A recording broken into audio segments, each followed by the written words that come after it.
City news తెలుగుకి స్వాగతం. ఈనాటి వార్తా విశేషాలు. ఉండి మండలం వాండ్రం గ్రామ పరిధిలో aqua farming community office marriage hall association భవనం ప్రారంభోత్సవ కార్యక్రమం కేంద్ర ఉక్కు మరియు భారీ పరిశ్రమల శాఖ సహాయ మంత్రి వర్యులు నర్సాపురం పార్లమెంటు సభ్యులు భూపతిరాజు శ్రీనివాస శర్మ పాల్గొన్నారు.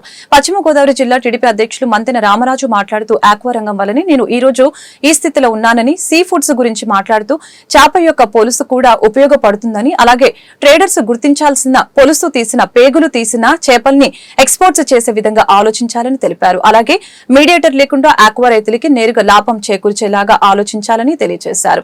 కేంద్ర సహాయ మంత్రి మాట్లాడుతూ కేంద్ర మంత్రి అయిన తర్వాత మొట్టమొదటి ఓపెనింగ్ వచ్చానని తెలియజేశారు. భారతదేశంలోనే 80% ఆక్వా ఉత్పత్తులు ఆంధ్రప్రదేశ్ నుంచి వెళ్లడం సంతోషకరమని తెలియజేశారు. ఒక ట్రైన్ ఆక్వా రంగం ఎగుమతులకి ఉపయోగపడేలా కృషి చేస్తానని అన్నారు.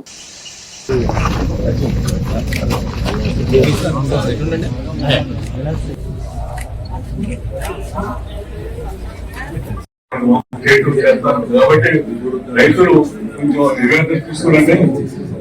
ఏది పడితే ఆ మందులు పట్టువల్ల కొంచెం ప్రభుత్వాలు కూడా బాగుంటుంది. ఏంటంటే గవర్నమెంట్ మన బ్రిటిష్ గవర్నమెంట్ యూజ్ చేసుకుని ఫార్మర్స్ కి ట్రైనింగ్ కూడా ఇచ్చి కేంద్ర బాధ్యత మన ఎక్కువగా చెప్పాలంటే ఈ ట్రేడర్స్ కూడా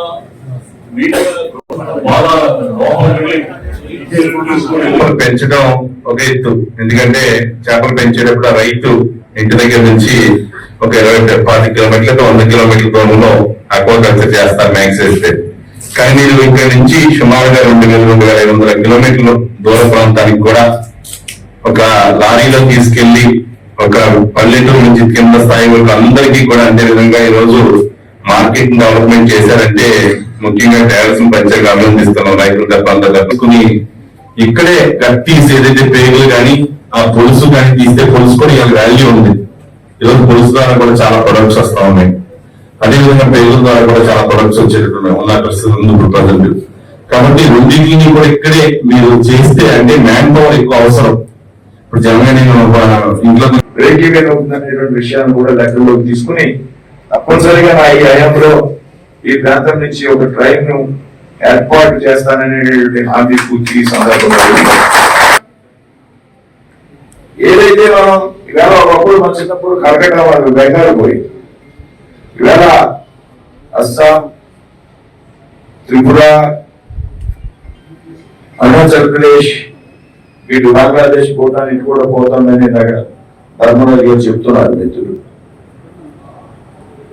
ఇవాళ పెద్ద స్థాయిలో మనం వర్తకం చేస్తున్నప్పుడు మనం తీసుకునేటువంటి జాగ్రత్తల విషయంలో మనందరూ కూడా ఏదైతే ట్రేడర్స్ లో కూడా పోటీ వాతావరణం ప్రతిదీ కూడా రైతులు కానీ ట్రేడర్స్ కానీ పేపర్ మీద పెట్టుకోవాలి. లేకపోతే అవతల వ్యక్తులు బయట రాష్ట్రానికి మనం సమర్పించేటటువంటి ఏ విధంగా మనం పేమెంట్ రాబట్టుకోవడానికి ఒక స్పష్టమైనటువంటి విధానం ఉండాలనేటువంటి విషయం మీద ఆలోచన చేయవలసినటువంటి అవసరం. ఎందుకంటే అక్కడ మనకి రావాల్సిన పేమెంట్ ఆగినప్పుడు అంతిమంగా ఫైనల్ గా దెబ్బతినేది రైతు. ఆంధ్రప్రదేశ్ శాసన మండలి చైర్మన్ శ్రీ కొయ్య మోషన్ రాజు క్యాంపు కార్యాలయంలో నిర్వహించిన పాత్రికేయుల సమావేశంలో కొయ్య మోషన్ రాజు మాట్లాడారు. ఇటీవల విజయవాడలో డాక్టర్ బిఆర్ అంబేద్కర్ 125 అడుగుల కాంస్య విగ్రహం స్మృతి వనంలో గుర్తు తెలియని వ్యక్తులు చేసిన విధ్వంసాన్ని ఆయన తీవ్రంగా ఖండించారు. ఇది భారత రాజ్యాంగంపై దాడి చేయటమేనని, అంబేద్కర్ ప్రపంచ మేధావిగా కీర్తించబడుతున్న వేళ ఇలాంటి సంఘటనలు జరగడం చాలా బాధాకరమని తెలియజేశారు. ఇలాంటి సంఘటనలు ఎవరు విగ్రహాల విషయంలో జరగకూడదని ఆయన అన్నారు. ఇటీవల కాలంలో విజయవాడలో నిర్మించినటువంటి సామాజిక చిహ్నంగా దళితులు సమాజం భావిస్తున్నటువంటి డాక్టర్ బాబాసాహెబ్ అంబేద్కర్ యొక్క విగ్రహ సముదాయంలోకి కొంతమంది వ్యక్తులు ప్రవేశించి ఆ విగ్రహ ధ్వంసానికి ప్రయత్నం చేసేటువంటి క్రమంలో అక్కడున్నటువంటి కొన్ని శిలాఫలకాలని తొలగించటం, ఆ యొక్క స్మృతివనంలో ఉన్నటువంటి కొన్ని వస్తువుల్ని పాడు చేయటం అనేది చాలా బాధాకరం. ఎందుచేతనంటే ఆ యొక్క విగ్రహం ఈ రాష్ట్రంలోనే, ఈ దేశంలోనే, ఈ రాష్ట్రానికి ఒక మాన్యుమెంట్గా ఉన్నటువంటి ఆ యొక్క విగ్రహాన్ని పాడు చేయాలని ప్రయత్నించడం అనేది చాలా దురదృష్టకరం. దీన్ని నేను తీవ్రంగా ఖండిస్తా ఉన్నాను. ఎంచేతంటే డాక్టర్ బాబాసాహెబ్ అంబేద్కర్ అంటే ఒక రాజ్యాంగ నిర్మాతగానే కాకుండా ఆయన ఒక ప్రపంచ మేధావిగా, ఈ ప్రపంచానికి ఒక దిక్చూసిగా, అనేక మంది విద్యావేత్తలకి ఆదర్శంగా, అనేక దేశాలకి స్ఫూర్తిగా ఉన్నటువంటి ఆ యొక్క మహానుభావుని యొక్క విగ్రహ సముదాయంలోకి అటువంటి వ్యక్తులు వెళ్ళటం బాధాకరం. ఇదేమవుతుందంటే ఈ రాష్ట్ర ప్రతిష్టని దెబ్బతీసే విధంగా ఈ యొక్క విషయం ఉంటుందని చెప్పి నేను తెలియజేసుకుంటా ఉన్నాను.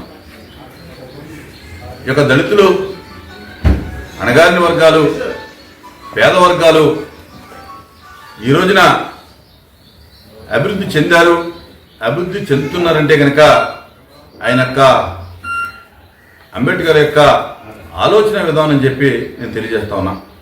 అదే రకంగా భారతదేశం ఈ రోజున ప్రపంచ దేశాల్లో అగ్రస్థానంలో ఉందంటే కనుక భారత రాజ్యాంగమే దానికి ముఖ్య కారణం చెప్పి కూడా నేను తెలియజేసుకుంటా ఉన్నా. భారత రాజ్యాంగం ఇంత పెద్ద లిఖిత రాజ్యాంగం ఈ ప్రపంచంలో ఏ దేశంలోనూ కూడా లేనటువంటి పరిస్థితి. పటిష్టమైనటువంటి రాజ్యాంగం. ఈ రోజున ఈ దేశం అనేక కులాలు, అనేక మతాలు, అనేక ప్రాంతాలు, అనేక భాషలు, అనేక సంస్కృతులతో ఉన్నటువంటి ఈ భారతదేశం ఏకత్వంలో భిన్నత్వం కలిగినటువంటి కేరళలోని వయనాడు జిల్లాలో కొండచర్యలు విరిగిపడిన ఘటనలో 400 మందికి పైగా మృత్యువాత పడ్డారని, వందలాది మంది గాయాలతో ఆసుపత్రులు చికిత్స పొందుతున్నారని, కొంతమంది జాడ కనపడటం లేదని, బాధిత ప్రజలకి జరిగిన నష్టం పూడ్చలేనిదని ఏపీ రైతు సంఘం జిల్లా కార్యదర్శి కె శ్రీనివాస్ తెలిపారు. కేరళ వరద బాధితులకు అండగా నిలిపేందుకు భీమడోలు జంక్షన్ లో ప్రజల నుంచి విరాళాలు సేకరించడం జరిగిందని తెలియజేశారు. ఈ కార్యక్రమంలో రైతు సంఘం జిల్లా సహాయ కార్యదర్శి కట్టా భాస్కరరావు, కొర్ని అప్పారావు, వి శ్రీరామచంద్రమూర్తి తదితరులు పాల్గొన్నారు. ఓకే, ఈరోజు రైతు సంఘం, కౌలు రైతు సంఘం ఆధ్వర్యంలో కేరళలోని వయనాడులో జరిగిన వరద బాధితుల సహాయార్థం విరాళాలు సేకరించడం జరుగుతూ ఉన్నది. చెరువు విపత్తు కారణంగా మొత్తం గ్రామాలు కొట్టుకుపోయి మొత్తం వయనాడు జిల్లా సంబంధించిన ప్రజలు తీవ్ర ఇబ్బందుల్లో ఉన్నారు. ఇది ప్రకృతి విపత్తు. ఈ విపత్తు ఫలితంగా మొత్తం ప్రజలందరూ కూడా నిరాశలైపోయి వందలాది మంది చనిపోయారు.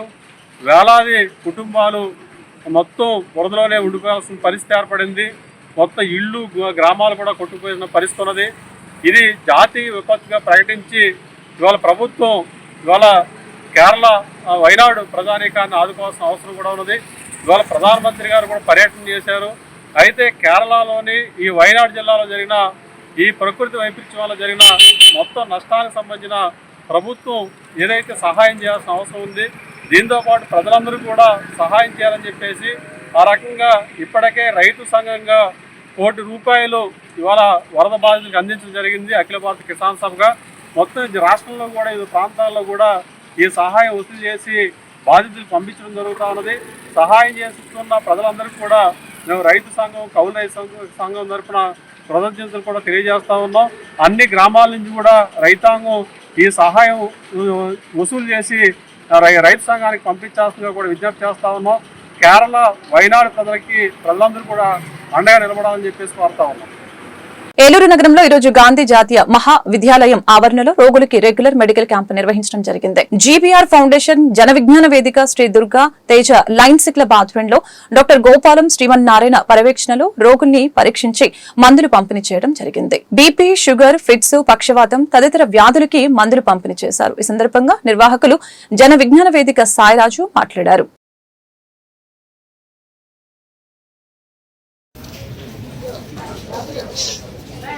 దయచేసి కూర్చోండి.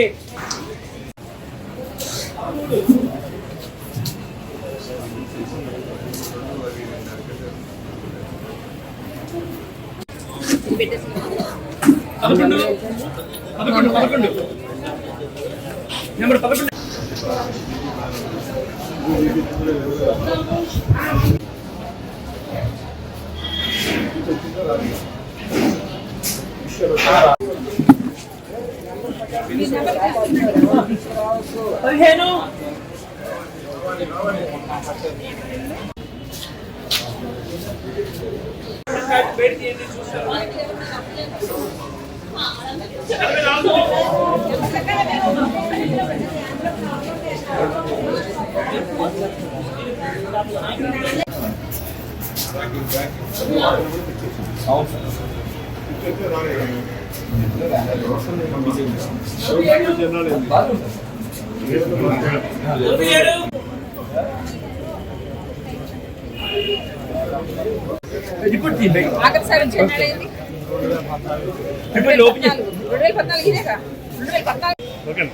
నమస్కారం అండి. ఈరోజు ఏలూరులో స్థానిక గాంధీ మహావిద్యాలయ స్కూల్లో డాక్టర్ గోపాలం శివనారాయణ డాక్టర్ గారి ఆధ్వర్యంలో ఫిట్స్, పెరాలసిస్, అలాగే బీపీ మరియు షుగర్కి సంబంధించినటువంటి రోగులకు వైద్య శిబిరాన్ని ఏర్పాటు చేయడం జరిగింది. ఇప్పుడు ఈ సమయానికి 9 గంటలు అయ్యేటప్పటికల్లా ఇప్పటి వరకు 380 మంది పేషెంట్లు ఇక్కడ హాజరయ్యారు. ఇంకో 200 మంది రావాల్సి ఉన్నారు. సో ఈ కార్యక్రమం ద్వారా డాక్టర్ గారు కొన్ని విషయాలు తెలియజేశారు. మనకి మందులు రెగ్యులర్గా వాడాలని, టైం ప్రకారం వేసుకోవాలని, టైం ప్రకారం నిద్రపోవాలని, అలాగే వాతావరణంలో వచ్చినటువంటి మార్పులు, వర్షాకాల ప్రభావం వల్ల దగ్గు, జలుబు ఇలాంటివి కూడా వస్తున్నాయని, వాటికి సంబంధించి జాగ్రత్తలు పాటించాలని, వేడి నీళ్లు తాగటం, జలుబు ఇవన్నీ ప్రథమంలో వచ్చినప్పుడే జాగ్రత్తలు తీసుకోవటం చేయాలని చెప్పి సూచించడం జరిగింది. మంచి ఆహారం తీసుకోవాలి అన్నారు. ఈ రోజున ఇక్కడ ఈ క్యాంపులో 22 మంది వాలంటీర్లు పనిచేస్తూ ఉన్నారు. శ్రీ దుర్గాతేజ లయన్స్ క్లబ్ నుంచి వారు ఇక్కడికి రావడం జరిగింది. వచ్చినటువంటి వాళ్ళకి అల్పాహారాన్ని ఏర్పాటు చేశారు. అలాగే జనవిజ్ఞాన వేదిక తరపు నుంచి 12 మంది వాలంటీర్లు రావడం జరిగింది. గత 17 సంవత్సరాల నుంచి ఏలూరు పట్టణంలో పేద ప్రజలకు వైద్య సేవలు అందిస్తున్నారు. బీపీ, షుగరు, ఫిట్స్, పెరాలసిస్ సంబంధించినటువంటి పేద ప్రజలకి వారి వద్దకే వచ్చి సేవా కార్యక్రమాలు నిర్వహించడం ఉదాహరణ.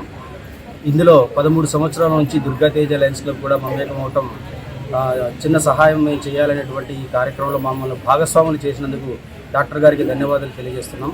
ఈ కార్యక్రమం ద్వారా ఎంతోమంది పేద ప్రజలు లబ్ధి పొందుతున్నారు. మరింత మందికి సేవలు అందించాలి అనేటువంటి డాక్టర్ గారి తపనను ఇంకా ముందుకు తీసుకెళ్లాలనే ఆలోచనలో మేము ఉన్నాము. జంగారెడ్డిగూడెం తల్లాడ దేవరపల్లి జాతీయ రహదారి బైపాస్ రోడ్డు నందు పలు లారీలు, మినీ వ్యాన్లకు చెందిన పత్రాలు డీఎస్పీ రవిచంద్ర పరిశీలించారు. అలాగే ద్విచక్ర వాహనాలను పరిశీలించి హెల్మెట్ లేని వాహనదారులకి మరియు వాహనాలపై ట్రిపుల్ రైడింగ్ చేసే వారికి అపరాధ రుసుం విధించారు. అలాగే మైనర్లకు వాహనాలను ఇచ్చిన, మైనర్లు వాహనాలు డ్రైవ్ చేసిన వాహనాలను సీజ్ చేసి వారి తల్లిదండ్రులపై కేసులు నమోదు చేస్తామని తెలియజేశారు. ఈ తనిఖీల్లో జంగారెడ్డిగూడెం సీఏ రాజేష్, ఎస్ఐ జ్యోతి బసు, ట్రాఫిక్ సిబ్బంది పాల్గొన్నారు.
ఎస్పీ గారి ఉత్తర్వుల ప్రకారంగా వాహనాల తనిఖీ అనేది చేపట్టడం జరిగింది.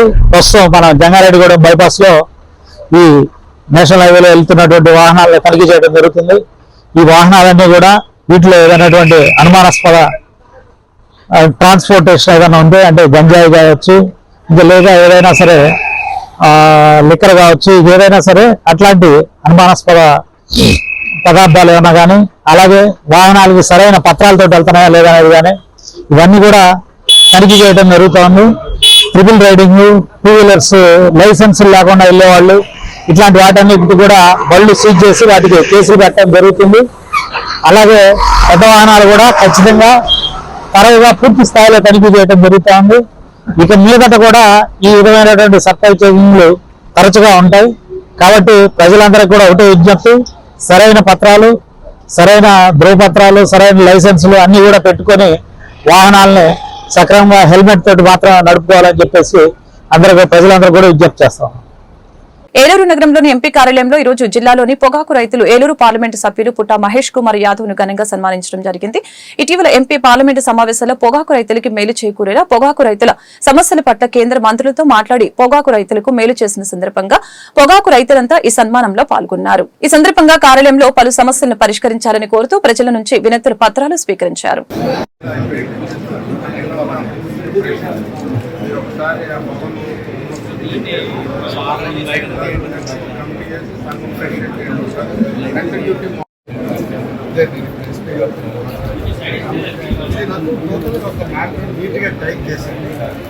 శ్రీనివాస్ గారు దీనికి ఇంగ్లీష్ లో ఒక మ్యాప్ టైప్ చేసండి.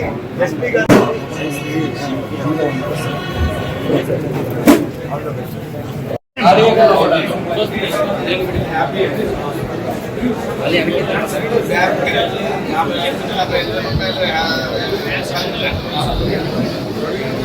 సార్ ఒకసారి అలా చూడండి. అందరూ మురళి గారు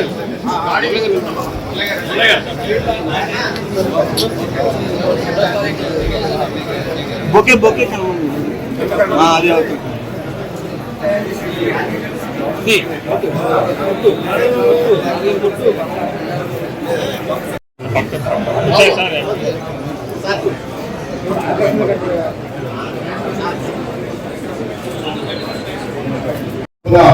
మనం రిప్రజెంటేషన్ ఇవ్వడం జరిగింది.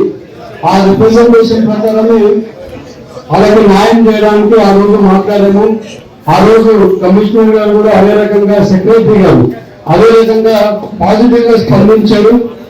తొందరగా ఇమీడియట్ గా గజెట్ నోటిఫికేషన్ కూడా ఇవ్వడం జరిగింది. ఆ గజెట్ నోటిఫికేషన్ కూడా అన్ని వచ్చేసినాయి మనకి. అలాగే నేను ఎలక్షన్ లో చెప్పినట్లు రైతులకి ఈసారి గిట్టుబాటు ధర వచ్చేట్లు కంపల్సరీ చూస్తానని చెప్పాను. అది ఒక్క రైతు కానీ చెప్పలేదు, అందరు రైతులకి చెప్పాను. మాట చెప్పేదే కానీ ఎప్పుడు తప్పే ఉండదని అప్పుడు కూడా చెప్పాను, ఇప్పుడు కూడా అదే మాట చెప్తున్నాను. ఏ పని పట్టుకున్నా కూడా అది వదిలిపెట్టను. ఎంతో దాని మీద కష్టపడి చేసే తత్వం కాబట్టి చిన్నప్పటి నుంచి అలాగే ఏ పనిని పట్టుకుంటే ఆ పని అయ్యే వరకు వదిలిపెట్టను. అదే రకంగా ఇవాళ టొబాకో రైతులకైనా కానివ్వండి, ఇవాళ పామ్ ఆయిల్ రైతులు ఉన్నారు.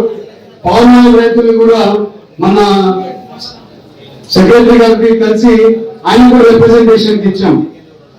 పామ్ ఆయిల్ రైతులకి కూడా రేట్ రావడానికి ఏమని చెప్పామంటే ఇంపోర్ట్ డ్యూటీ వేయడం లేదు, ఫారిన్ ఇంపోర్ట్ డ్యూటీ వేయడం లేదు. దానివల్ల రేట్ తక్కువ వస్తుంది ఎవరికి, పామ్ ఆయిల్ రైతులకి. ఆయనకి ఒక ఐడియా చెప్పాను. ఇప్పుడు రైస్ ఎక్స్పోర్ట్ చేస్తే 20% ఉంటుంది. ఆలోచన మెటీరియల్ ఇక్కడికి వస్తే మాత్రం దానికి ఇంపోర్ట్ డ్యూటీ లేదు. ఇదేం న్యాయం అని నేను అడిగాను. ఆయన అడిగితే ఇమీడియట్ గా కరెక్టే కదా, మనం పంపించేదానికేమో 20% మనం రైతులకి వేస్తున్నాము, అక్కడి నుంచి వచ్చేదానికి వాళ్ళకేమో ఏమి ఇంపోర్ట్ డ్యూటీ వేయట్లేదని ఆయన కూడా అన్నాడు. దేశం నుంచి వచ్చే పామ్ ఆయిల్ రైతులది మెటీరియల్ వచ్చే అక్కడి నుంచి వచ్చే ఆయిల్ తక్కువకి వస్తుంది, మనది ఎందుకు ఎక్కువకి వస్తుంది అని అడిగాను నన్ను. నేను చెప్పా అక్కడ వర్షాలు ఎక్కువ పడతాయి, అక్కడ ఈలింగ్ ఎక్కువ వస్తుంది కాబట్టి వాళ్ళకి రేటు తక్కువ కూడా వర్కౌట్ అవుతుంది. మా రైతులకి మొక్క 400 రూపాయలు పడుతుంది, పశ్చిమ గోదావరి జిల్లా పాలకొల్లులో రాష్ట్ర జలవనరుల శాఖ మంత్రి నిమ్మల రామానాయుడు విలేకరుల సమావేశాన్ని ఏర్పాటు చేశారు. ఈ సందర్భంగా మాట్లాడుతూ తుంగభద్ర డ్యాం గేటు కొట్టుకుపోయిన సంఘటనపై ముఖ్యమంత్రి చంద్రబాబు నాయుడు సమీక్ష చేశారని తెలిపారు. అంతేకాకుండా తుంగభద్ర డ్యాం ప్రదేశానికి చంద్రబాబు ఆదేశాలతో సెంట్రల్ డిజైన్ కమిషనర్ తో పాటు ఇంజనీరింగ్ డిజైన్స్ బృందాన్ని కూడా ఏర్పాటు చేసి పంపించడం జరిగిందని అన్నారు. ఈ సందర్భంగా కౌతాలం, కొసగి, మంత్రాలయం, నందవరం మండలం ప్రజలు ఉండాలని ఆ ప్రాంత ప్రజలకు సూచించారు. 105 టీఎంసీల నీటి నిల్వ సామర్థ్యం కలిగినటువంటి తుంగభద్ర ప్రాజెక్టుకి సంబంధించినటువంటి మొత్తం 33 గేట్లలో 19వ గేటు రాత్రి సుమారు 11 గంటల సమయానికి కొట్టుకుపోయినటువంటి పరిస్థితుల్లో మన ముఖ్యమంత్రి చంద్రబాబు నాయుడు గారు వెంటనే స్పందించి వెంటనే జలవనరుల శాఖ మంత్రిగా నాతో, అదేవిధంగా మా కార్యదర్శి, మా ఈఎన్సీ, ఇంజనీరింగ్ అధికారులందరితో కూడా ఆయన సమీక్ష జరిపి కర్ణాటక అధికారులతోటి మరి సమన్వయం ఎప్పటికప్పుడు చేసుకుంటూ అందులో భాగంగా పర్టికులర్ ఏదైతే ఈ యొక్క గేట్స్ అమరికలో అత్యంత నిపుణత కలిగినటువంటి కన్నమనాయుడు గారు మొన్న పోలవరం ప్రాజెక్ట్ ఆ గేట్ల అమరికలో కూడా ఆయన కీలకంగా వ్యవహరించిన వ్యక్తి. ఆ కన్నమనాయుడు గారి యొక్క సారథ్యంలో ఏదైతే మన రాష్ట్రానికి సంబంధించినటువంటి యొక్క సెంట్రల్ డిజైనింగ్ ఆర్గనైజేషన్ ఏదైతే ఉందో ఆ సిఈ, ఎస్సీ, ఈఈలు వీరందరూ కూడా ఒక బృందంగా ఏర్పడి వెంటనే ఆ కొట్టుకుపోయినటువంటి గేట్ కి పునర్నిర్మాణం చేయాలని చంద్రబాబు నాయుడు గారు ఇచ్చిన ఆదేశాలని ఇమ్మీడియట్లీ అమలు చేసుకుంటూ వస్తూ ఉన్నాం. ఏదైతే ఈ యొక్క తుంగభద్ర ప్రాజెక్టు పురాతన ప్రాజెక్టు కావడం వల్ల ఈ యొక్క గేట్ కి ఇటువంటి సమస్య వచ్చినప్పుడు ఏదైతే స్టాప్ లాక్ గేట్స్ దీనికి ఆల్టర్నేటివ్ లేకపోవడం వల్ల ఈరోజు 30,000 క్యూసెక్కుల నీరు వరకు కూడా ఆ యొక్క కొట్టుకుపోయిన గేట్ నుంచి కిందకి పోతున్నటువంటి పరిస్థితి. అయితే ఒక్క గేట్ నుంచి ఇంత నీరు పోతే మిగిలిన గేట్స్ కూడా ప్రెజర్ ఏర్పడుతుందనే ఉద్దేశంతో అదేవిధంగా మళ్ళీ కొట్టుకుపోయినటువంటి గేట్ స్థానంలో మరొక గేట్ ని ఏర్పాటు చేయాలి కాబట్టి నీటిని కూడా తగ్గించాలనే ఉద్దేశంతో 90,000 క్యూసెక్కుల నీరు వరకు కూడా క్రెడిట్ వదులుతున్నామని చెప్పేసి సంబంధిత ప్రాజెక్టు అధికారులు కూడా చెప్పడం జరుగుతూ ఉంది. ఏదైతే ఈ యొక్క కొట్టుకుపోయినటువంటి గేట్ సైజు చూస్తే 60 అడుగులు ఇంటూ 20 అడుగులు. అయితే అంత గేట్ ని మనం ఇమీడియట్లీ స్టాప్ లాక్ గేట్ గా మనం తయారు చేసి పెట్టలేం కాబట్టి దాన్ని ఇప్పుడు 60 ఇంటూ 4 అడుగులు అంటే 5 గేట్లుగా చేసి ఆ స్టాప్ లాక్ గేట్స్ గా దాన్ని ఆల్టర్నేటివ్ గా అరేంజ్ చేసి కంట్రోల్ చేస్తామని చెప్పేసి అధికారులు చెప్పడం జరిగింది. దీనివల్ల ప్రస్తుతానికి అంతగా ఎందుకంటే ఏదైతే క్రింద ఈ ప్రాజెక్ట్ కి క్రింద ఉన్నటువంటి ఏదైతే కర్నూలు, కడప, అనంతపూర్ అంటే ఏదైతే హై లెవెల్ కెనాల్, లో లెవెల్ కెనాల్, కేసీ కెనాల్ కి సంబంధించిన ఆయకట్లు ఏవైతే ఉన్నాయో ఇమ్మీడియట్లీ ఇప్పుడు అంత వాటర్ ఇబ్బంది అయితే ఉండదు. ఎందుకంటే ఏదైతే దీని యొక్క తుంగభద్ర ఫుల్ కెపాసిటీ 1633 అడుగుల వరకు. కానీ దీని యొక్క కెనాల్స్ చూసినట్లయితే 1585 లెవెల్కే కెనాల్స్ వాటర్ వెళ్తుంది కాబట్టి ప్రస్తుతానికి అయితే త్రాగునీరుకి కానీ సాగునీరుకి కానీ మనకున్నటువంటి జిల్లాలకి సమస్య లేకపోయినప్పటికీ ఏలూరు నగరంలోని 12వ డివిజన్ లో ఉన్న వేరుశనగ ఫ్యాక్టరీ వద్ద శ్రీ శ్రీ శ్రీ గంగానమ్మ సంబరం మహోత్సవాల్లో భాగంగా గంగానమ్మ అమ్మవారికి స్నాన మహోత్సవాన్ని ప్రారంభించారు. ఈ కార్యక్రమానికి ముఖ్య అతిథులుగా ఏలూరు శాసనసభ్యులు బడేటి చంటి, ఏలూరు నియోజకవర్గ జనసేన పార్టీ ఇన్ఛార్జి రెడ్డి అప్పలనాయుడు హాజరయ్యారు. ముందుగా కమిటీ సభ్యులు వీరికి ఘన స్వాగతం పలికారు. చంటిరెడ్డి, అప్పలనాయుడు ఇరువురు అమ్మవారికి ప్రత్యేక పూజలు నిర్వహించారు. ఈ సందర్భంగా భక్తులు అత్యంత ప్రతి శక్తులతో అమ్మవారిని పూజించారు. అమ్మవారిని కోరిన మొక్కులు తీరుస్తారని నమ్మకం ఏర్పడిందని ప్రజలు తెలిపారు.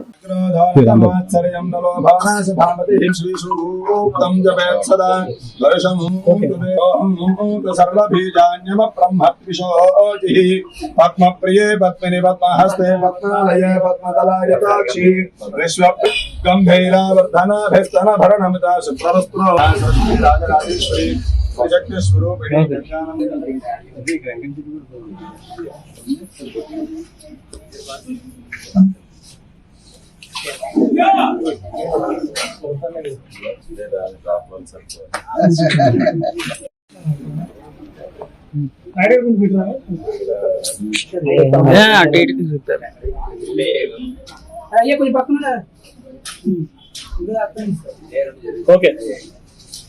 ఏలూరు జిల్లాలోని ఉంగుటూరు మండలం కైకరం జాతీయ రహదారి వద్ద ఆదివారం హోంమంత్రి అనితకు ప్రమాదం తప్పింది.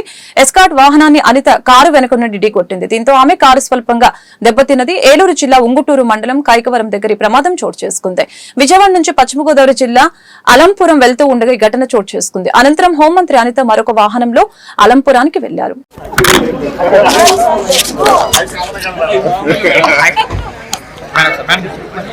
అందరికీ నమస్కారం. ఈ రోజు మార్నింగ్ వచ్చేటప్పుడు ఒక చిన్న మధ్యలో దారిలో ఎస్కాట్ వెహికల్ కి ముందున్న ఒక చిన్న బైక్ ఏదో అడ్డు రావడం వల్ల అతను చాకచక్యంగా డ్రైవర్ కూడా చాలా మంచిగా ఆపారు. ఆ విషయంలో చిన్నది నా బుల్లెట్ ప్రూఫ్ వెహికల్ కొంచెం చిన్నది డాష్ ఇచ్చింది, అంతే తప్పించి ఇంకా ఏమీ కాలేదు. నేను బాగానే ఉన్నాను. అందరికీ కూడా నా మీద అభిమానంగా చాలా మంది ఫోన్లు చేశారు, చాలా మంది ఇబ్బంది పడుతున్నారు. వాళ్ళందరికీ కూడా నేను బాగానే ఉన్నాను. మీ అందరి ఆశీర్వాదాలు ఎప్పుడు కూడా నాతో ఉంటాయి. చంద్రబాబు నాయుడు గారి ఆశీర్వాదాలు, పవన్ కళ్యాణ్ గారి ఆశీర్వాదంతో పాటు మీ అందరి ఆశీర్వాదాలు ఉన్నంత వరకు నాకు ఏమీ కాదు. మీ అందరికీ కూడా పేరు పేరున ధన్యవాదాలు తెలియజేస్తాను. కార్పొరేట్ సంస్థల సంపద పునర్పంపిణీ చేసి కష్టజీవుల అభ్యున్నతికి ఖర్చు చేయాలని ఏఐటీయూసీ జిల్లా ఉప ప్రధాన కార్యదర్శి తొర్లపాటి బాబు అన్నారు. స్థానిక సిపిఐ కార్యాలయం నందు సెప్టెంబర్ 1, 2, 3 తేదీలలో జరుగు ఏఐటీయూసీ జాతీయ సమ్మేళనాల పోస్టర్ను ఆవిష్కరించారు. ఈ సందర్భంగా టి బాబు మాట్లాడారు. కార్పొరేట్ సంస్థల సంపద పునర్పంపిణీ చేసి కష్టజీవుల అభ్యున్నతికి ఖర్చు చేయాలని ఏఐటీయూసీ జాతీయ సమ్మేళనాల్లో ఒక ఉద్యమ స్వరూపాన్ని రూపొందించినట్లు తెలియజేశారు. ఈ పోస్టర్ ఆవిష్కరణలో మున్సిపల్ కార్మికులు వెలగాడు అనురాధ, వెలగాడు రాము, వడిత్య బాలు, బొత్స రాజేషు, శ్రీరాముల పార్వతి, శ్రీరాముల దుర్గమ్మ తదితరులు పాల్గొన్నారు.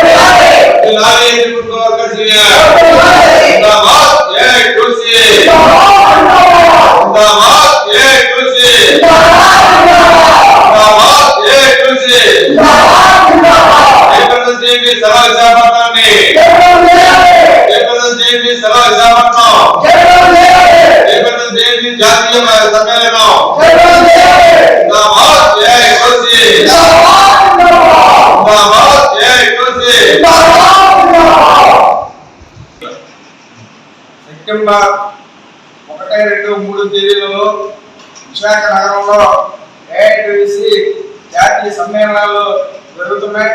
ఈ సమ్మేళనాన్ని జయప్రదం చేయాలి. 3వ తారీఖున జరిగేటువంటి భారీ ప్రదర్శనకే మన చింతలపూడి ప్రాంతం నుంచి అధిక సంఖ్యలో మన హాజరయ్యి దాన్ని జయప్రదం చేయాలి. ముఖ్యంగా క్విట్ కార్పొరేట్ శక్తులకి మందు విధించాలనే డిమాండ్తో జాతీయ సమ్మేళనాలు జరుగుతున్నాయి. ఈ జాతీయ సమ్మేళనానికి దేశంలో ఉన్నటువంటి ఏఐటీయూసీ ప్రతినిధులు మొత్తం 500 మంది హాజరవుతున్నారు.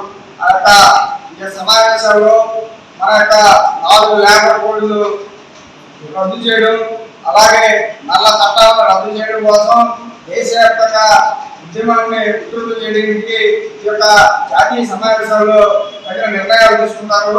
ఈ యొక్క సభల జయప్రదం కోసం అన్ని వర్గాల మన ఏఐటీయూసీలో ఉన్నటువంటి అన్ని రంగాల కార్మికులు పాల్గొని జయప్రదం చేయాలని చెప్పి డిమాండ్ చేస్తాం. చింతలపూడి నియోజకవర్గ మార్కెట్ యార్డు చైర్మన్ పదవిని తనకు కేటాయించాలని చింతలపూడి నియోజకవర్గ శాసనసభ్యులు సొంగ రోషన్ కుమార్, ఐటీడీపీ చింతలపూడి నియోజకవర్గ అధ్యక్షులు బోడ అనిల్ కుమార్ మర్యాదపూర్వకంగా కలిసి బయోడేటా అందజేశారు. శాసనసభ్యులు సొంగ రోషన్ కుమార్ కి ప్రపంచ మేధావి డాక్టర్ బిఆర్ అంబేద్కర్ చిత్రపటం అందించి ఆయన సాక్షిగా దళితుడైన నాకు ఏఎంసీ చైర్మన్ పదవి కేటాయించాలని ఎమ్మెల్యే రోషన్ కుమార్ ఐటీడీపీ నియోజకవర్గ అధ్యక్షులు అనీష్ ని కోరారు. కార్యక్రమంలో జిల్లా రైతు కార్యదర్శి కొత్తపూడి శేషగిరిరావు, టౌన్ ఉపాధ్యక్షులు పొదిలి రాయప్ప, నాయకులు హెచ్ యోహన్, ఎస్సీసీఎల్ టౌన్ కార్యదర్శి బోడా సాగర్ తదితరులు పాల్గొన్నారు.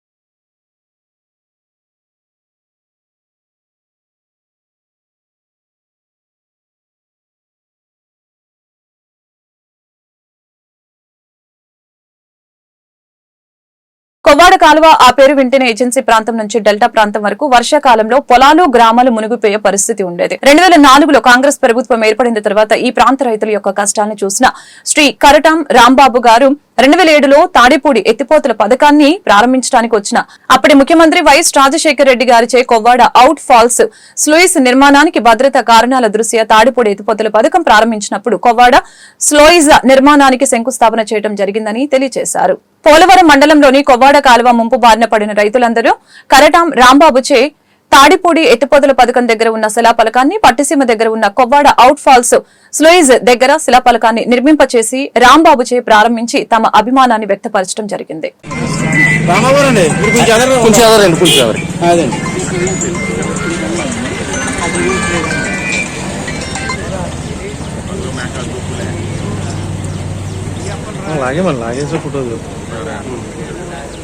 లాగండి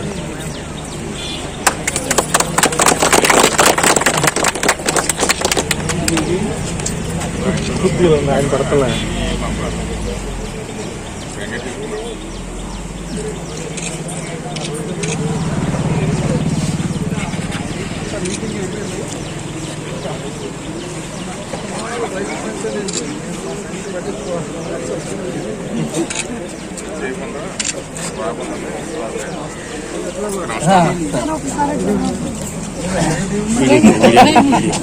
ఈ వార్తలు ఇంతటితో సమాప్తం. మరొక బులెటిన్ మళ్ళీ కలుద్దాం. నమస్కారం.